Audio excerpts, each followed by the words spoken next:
ඒ පාර මැද්දට එන්න එපා. ඔතන හන්දියේ මැද ඉඳ තියන්න සමාන මචං. අනේ පොඩ්ඩක් මේ කවුද මේ රවි? වල පස්සට උනාන හරියට ආයි වෙන්න.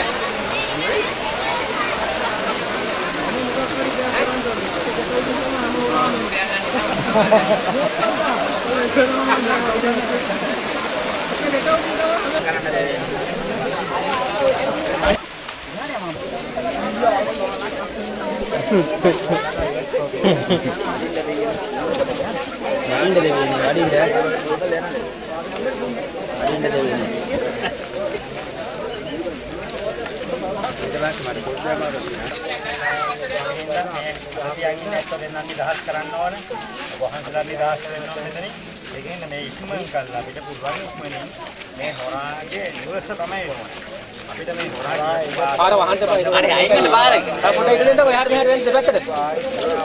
පාර වලට අයින් හොඳයි වටේ ගන්න. ඕ වටේ ඉන්න බලා ගන්න. මාමා ඔය පැත්තෙමුත් පොඩ්ඩක් එහාට දෙපැත්තට එන්න. ඔය පැත්තේ දෙපැත්තට එන්න.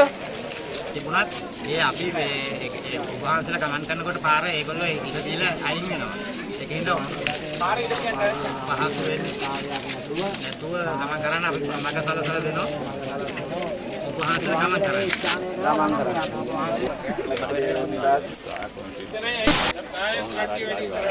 ඒ තානාගේ ඕම ගමන් කරන්නේ යන මොනවා ස්ථානේ ගමන් කරන්නේ.